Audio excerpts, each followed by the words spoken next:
It didn't feel sudden. That was the first thing I noticed. Throwaway, because a few people in my life know my main, and I don't want this tied to my name in a way I can't manage. I've been told I'm too much my entire life. Not loudly, not cruelly, usually gently, like advice, like something I could fix if I tried harder.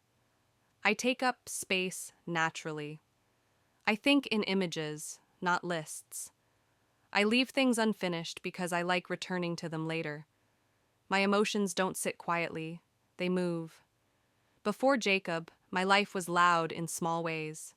Music while I worked, color in my clothes, objects chosen because they felt right, not because they matched.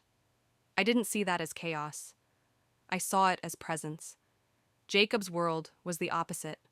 Clean, measured, controlled. When I first stepped into his apartment, nothing looked touched. Everything had a place, and nothing questioned why it belonged there. The air felt calm in a way that asked you to lower your voice. I mistook that feeling for safety. I thought his quiet was neutral. I thought his order was kindness. I thought his calm could balance my movement. I didn't yet understand that silence can shape you, that order can shrink you, that you can become smaller without a single argument. At that point, I still believed love meant becoming easier to live with. I met Jacob at a point in my life when being too much had started to feel expensive. Not emotionally, socially. People admire intensity until it asks something from them. Jacob didn't ask. He listened the way people do when they're not planning to interrupt. His responses were calm, reasonable, carefully placed. He didn't react strongly to anything I said, and at the time, that felt like respect. He didn't mirror my energy. He absorbed it. That felt grounding. He talked about his life in finished sentences. Job, routines, plans. Everything had a structure, like he'd already decided who he was and didn't feel the need to test it. Compared to him, I felt unfinished. He liked that about me, or at least, he said he did. You bring color into things, he told me once. Not my life. Just things. I didn't notice the distance in that wording until later. When I went to his place for the first time, I remember standing in the doorway too long. The apartment felt prepared, like it had been waiting for inspection. Nothing personal was visible, nothing accidental. I asked before sitting down. That should have warned me. He smiled and said, "Relax," but his body stayed tense until I followed the rules I hadn't been given yet. I mistook his calm for openness. I didn't realize it was a system. At first, our differences felt complementary. My movement, his stillness, my impulse, his structure. It looked balanced from the outside. Jacob never told me to change. He didn't have to. His preferences filled the space quietly, the way humidity changes a room without making a sound. He liked mornings done a certain way. Coffee first, no talking until he'd finished reading the news. I learned to wait. He liked the apartment uncluttered. I learned which objects could stay visible and which needed to disappear after use. He liked plans made in advance. I learned to stop suggesting things spontaneously. Every adjustment was small, reasonable, easy to explain away. None of it felt like control because it was never framed as a demand. It was always about what was easier, what was cleaner, what made life run smoothly. When I got excited about ideas, projects, trips, paintings, he would listen and then gently point out the complications. The cost, the timing, the mess. I started editing myself before he had to. I spoke less about what I wanted and more about what made sense. I stopped wearing colors that drew comments. I lowered my voice without noticing when I'd started doing it. Jacob looked more relaxed as I became quieter. That should have scared me. Instead, I told myself this was compromise. This was adulthood. This was love learning how to behave. The betrayal didn't arrive loudly. There was no confrontation, no scene that demanded witnesses. It entered the way everything else in our life had, quietly, through routine. Jacob didn't change his habits. That's what made it visible. Tuesdays became longer, not suddenly, gradually.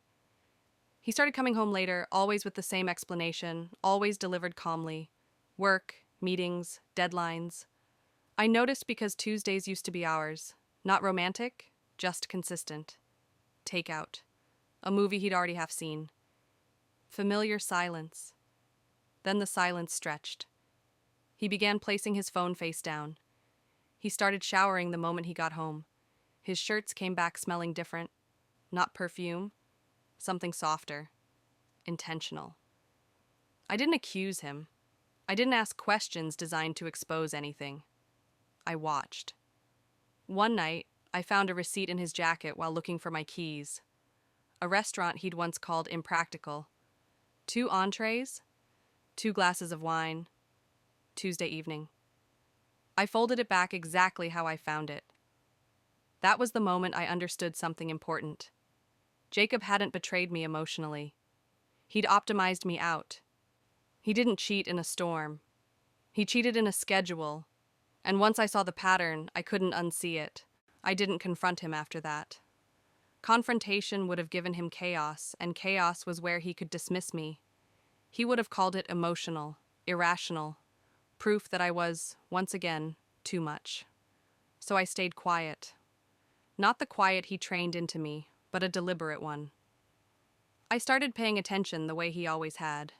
Dates, patterns, transactions. I checked statements we shared. I noticed how often the same restaurant appeared. Always Tuesday. Always precise. No variation. Jacob didn't lie creatively. He lied efficiently. I began keeping notes, not out of obsession, but out of clarity. I didn't feel angry the way I thought I would. I felt focused, clean. At the same time, I became easier, kinder, more agreeable. I followed routines perfectly. I stopped pushing back entirely. He relaxed. That was confirmation enough. In private, I started rebuilding myself. Slowly, quietly. I rented a small studio under the excuse of needing space to work. He approved immediately. Less mess at home. That studio became the first place where I spoke at full volume again, where my thoughts didn't need to be practical to exist. I didn't plan revenge in emotional terms. I planned it the way Jacob planned everything, with structure, with timing, with witnesses. The gallery opening wasn't a trap. That's important. It was an invitation. White walls, soft lighting, wine poured carefully so nothing spilled. The kind of space Jacob respected because it followed rules. I invited him weeks in advance, put it on the calendar. He agreed immediately. He always liked events that looked respectable. The work was hung in sequence. Repetition, order, routine made visible. Calendars melting into each other. Clean rooms without exits. A woman with her mouth sealed by receipts and notes that said things like, "Don't forget," and "This is easier."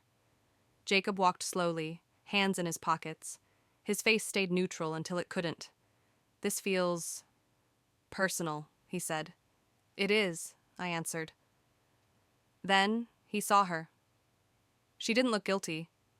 She looked confused.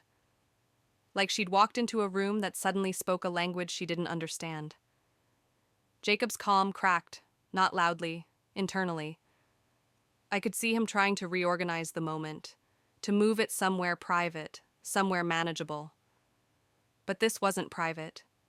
People were listening, not because I raised my voice, but because truth has weight when it's placed carefully. I didn't accuse him. I didn't explain myself. I let the work speak in the language he respected most. Structure. I didn't wait for an apology. I didn't need a confession spoken out loud. By the time the gallery emptied, Jacob's version of control had already failed. He asked to talk afterward, of course, somewhere quiet, somewhere he could contain the narrative again. I told him no, not angrily, just clearly. Walking home alone that night felt unfamiliar in the best way, like stepping into air that actually belonged to me. The city was loud, uneven, alive. For the first time in years, I didn't edit myself in my own thoughts. I didn't calculate what made sense. I didn't measure how much space I was allowed to take. Jacob had thought he could replace me quietly, slot someone else into the space I'd learned to fit inside. What he didn't understand was that I was never meant to fit. I wasn't chaos that needed organizing. I was movement that had been paused. Losing him didn't feel like loss. It felt like scale returning. I still love order. I still respect structure. But now, it exists around me, not over me. If there's anything I learned, it's this. Silence isn't peace if it costs you your voice. And I will never again confuse being manageable with being loved.